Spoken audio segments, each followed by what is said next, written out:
Hello and welcome to another Rush Duel Links video. Today we're going to take a look at all of the decks that have seen a lot of play and start ranking them based on where we think they fall in the current meta. Now again, this is still very early days and this meta is likely to be shaken up a bit. Any new cards that come in via any events, such as the Mimi event we have coming up, will also be shaking this up quite a lot. But this is just kind of an initial impression after we've had a few big tournaments. We have had a couple of large events take place with upwards of 80, 90, 100 people, and so with that we have a decent sample size to start talking about how we think the meta is shaking up. So, first up we want to take a look at the LATAM Showdown Rush Duel number 2. So this was a 92 player event, single elimination, one deck, best of 3. And here we can see the number 1 deck here that took it was Seven's Excel Road by Fallen Advent.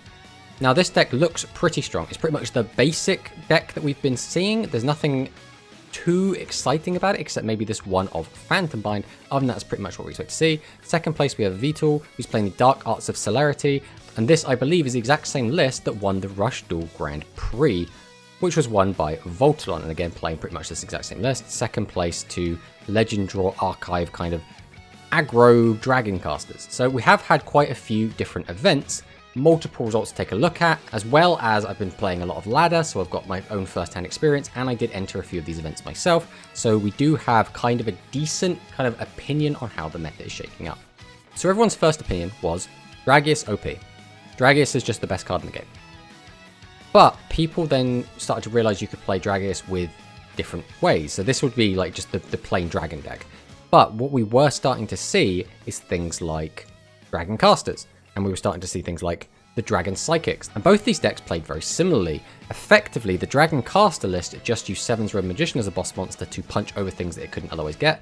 Whereas Prima Katana was a little bit more risky because you had to play life points, but it could boost all of your monsters up to and including your Dragius, making it even bigger. This was personally a deck that I used to climb to King of Games, so I personally think this is very, very strong, and this is also a very, very strong deck as well. Now, are these deck tier 1? They are probably tier 1-ish. So this is where things get a little bit interesting.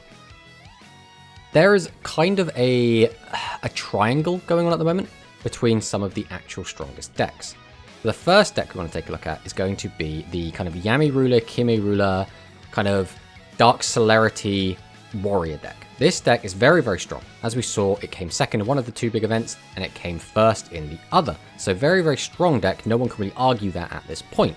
This deck specifically, though, is quite a strong counter against Dragius, because Dragius itself has no way to boost its own attack value, which means even if it's already out, it can't do anything about a Yami Ruler staring it down in defense mode, which does make it very difficult for the dragon casters or dragon aggro players to really do much about it. So it's kind of beats these decks. But then I would say the aggro deck beats the spellcasters, but then saying that, there is multiple types of spellcaster deck. If we throw in our Seven's Excel Road spellcaster deck, this deck has the ability to use Seven's Road Witch to cheat out Seven's Road Magician quite regularly, which does bypass a lot of what makes the warrior deck really good. So we've got this kind of triangle meta where these 3 decks all kind of counter each other in a weird way. So I think the actual loser here is probably the just pure aggro deck, because although this does have an okay matchup into the spellcasters, and it really has a bad matchup here, I would say the aggro deck gets countered hardest, and because of that ends up falling a bit short. So we'd probably drop that down to about tier 2 at this point. As for the dragon casters, again, it's still very strong, still very powerful deck, but we're going to put it in the bottom of tier 1 for now, and we'll see where we go as we add more cards. Next up, we're going to have a tier 3 deck. So this deck is a little bit of a meme deck in my opinion. This uses the skill Blue Hawk's Formation, which is this skill can be used in a deck that's 6 or more normal monsters level 5 or higher, 1400 defense or higher, and only monsters level 4 or higher that are warriors, winged beasts, and fairies can be activated during the turn you normal summon a level 4 or higher 1300 attack, 1400 plus defense monster. So again, already a lot of weird restrictions. Select one face-up monster on your opponent's field, reduce attack by 800. So reducing a monster's attack by 800 is pretty good. Unfortunately, you have to play a bunch of dog shit monsters in your deck to make it work, so it can win games, but it's not super duper strong. Next up, we have our Dragon Knight deck. This deck feels very similar. So again, it's a bit of a gimmick deck that forces you to play a bunch of normal useless monsters in your deck. Select one face-up normal monster dark attribute on your field that was summoned this turn, increase its attack by 500 until the end of the turn. If you chose Dragon Knight of Darkness, which is obviously the card we're using to represent it here, You can also return one card from your hand to your deck if you do increase its attack by 700 as long as that monster remains face up. So you get to make your Dragon Knight of Darkness a 2300 attacker and 28 for the turn. Now, that 28 is relevant because that can beat over a Yami ruler, and it is a level 6, so you don't have to get floodgated out by it. But other than that, that's kind of all this is doing. You end on a 2300 attack monster, which is not particularly impressive. The next deck we want to look at is Dragon's Grace Dragons. So, Dragon's Grace is an interesting skill. It can be activated during the turn you have summoned a Dragon Sage, which again is a pretty weak monster, but you can select one dragon on your field. This turn increases attack by 400, but it cannot attack directly. So again, it's fine. You just play it in dragons. 400 attack is fine. It does help you deal with the Yami ruler threat if that's becoming an issue, but nothing particularly exciting or special about it. Next up, we're going to have Dragon Resonance. Now this also feels like probably a high tier 2 deck. So this is the pure dragon deck. We can only run dragons in this deck, and the skill is, it can be activated if you have a face-up Earth attribute effect monster with 1500 or more attack or 1300 more defense. This turn up to 2 face-up monsters with 2300 or less attack on your field gain 500. So biggest negative here is we cannot use this with our Dragius, but what we can do is use it with our Dragonic Slayer or our Bunker Strike or our Gravity Press Dragon. Boost them up, which means you can get like a 28 and like a 2000 attack monster, which is okay, but the main strength of this deck is that you're playing a plethora of dragons to make use of Dragonic Pressure, which you want to just set as many of them as you can, and then you'll draw it to 5 the following turn, flip it over, send 3 cards to the graveyard, bring back a monster, ideally a pitcher or a slugger, use its effect to bring back the other one, then you've got 2 cards left in your hand and 2 monsters on the field ready to use as tribute fodder, hopefully summon a big chunk of damage and try and blast your opponent to pieces. Now, that does work sometimes, but I do feel like it does have a pretty... It has an okay matchup into the Yami Ruler deck, but I don't think it has a particularly good matchup into the Axel Spellcasters or the Dragon Casters, so I do think it is kind of falling behind a little bit there. Next up, we have Psychics. Again, Psychics are a pretty good deck, all in all.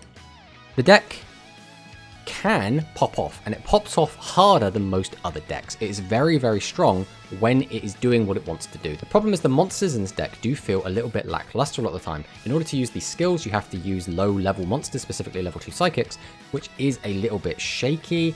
It is nice that this feels like it's the only deck that plays proper spells and traps, but at the same time, it's very high variance. It's either going to pop off and completely destroy your opponent, or it feels like it doesn't really do anything and folds over quite easily. I think middle of tier 2 feels about right for this deck.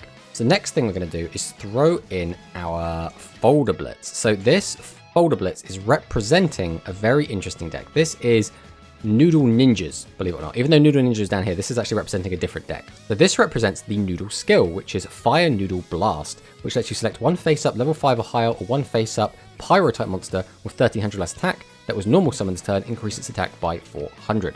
So that means we can use it with our Folder Blitz to make it a 2700 attack, and then we just play the generic kind of Noodle Ninja engine in there, and that's kind of how we win games, just kind of like that. It's nothing particularly interesting. I mean, the Noodle Ninja stuff is really cool, but this skill itself doesn't interest me all that much, and we'll talk about that in a little bit, but this is an okay skill. Again, a little power boost is never going to be a bad thing, but I do think there is a better way to play the deck, and that is what this is going to represent. And this is, I think we're actually going to move it here. This might be a bold placement. Actually, I think we're probably going to put it here. So this is Noodle Ninja Aggro. So this is basically playing the aggro deck, but taking out the Prima Katanas and a few of the other cards and replacing them with the Noodle Ninja package.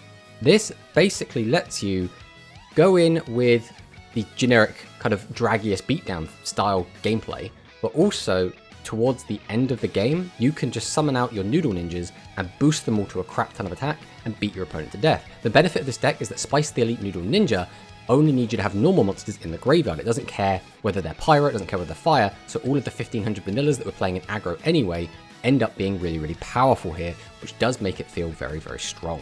So next up, we have our Beetle deck. So Diabolic King Beetle is an interesting card. It's not ever been really considered particularly good, but its effect does let you mill a card and then boost a monster's attack on the field by 100 times the number of level 1 monsters in your graveyard. So you have to run a ton of level 1 monsters, which is the first kind of red flag with this, but the boost you do put onto a monster can stack. So if you have 2 of these out, you can use both of their effects and boost a monster by quite a lot. And one of the monsters you can boost with that is Dragius. And remember, any boost on Dragius basically counts as double because Dragius attacks twice.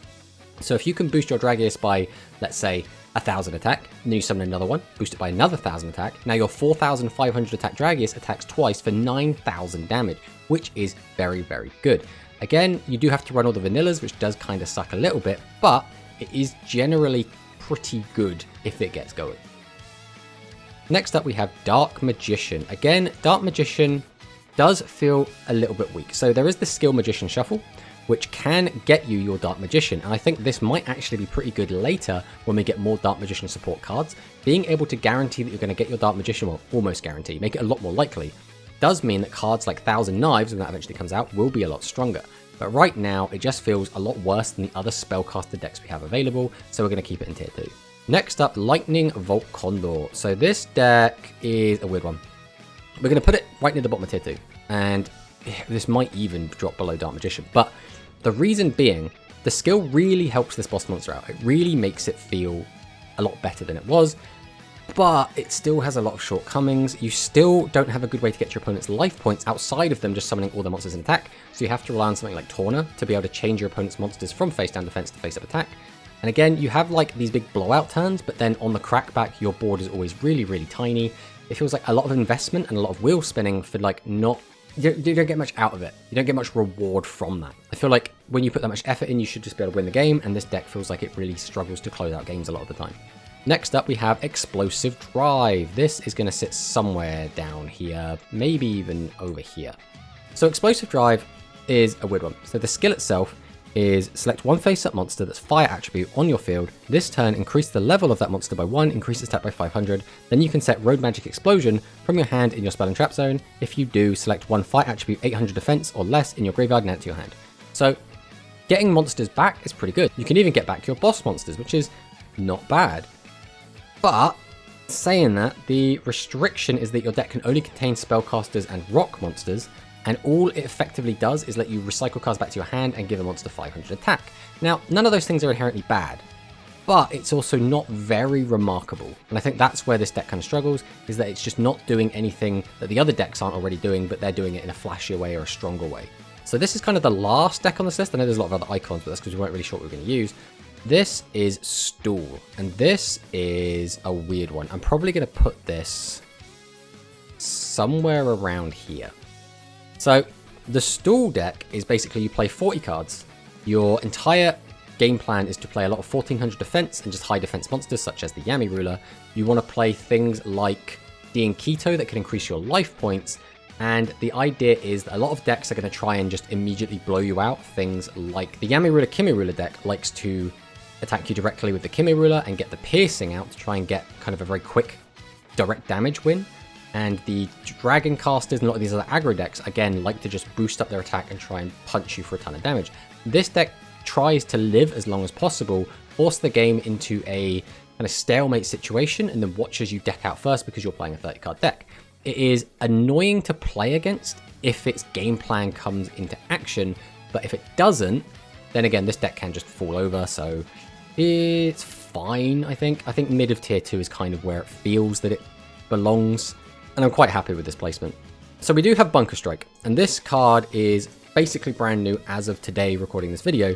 This basically is going to be slotting into the Dragonic Pressure deck, so it's not really its own deck, but we thought we'd include it just because it's there.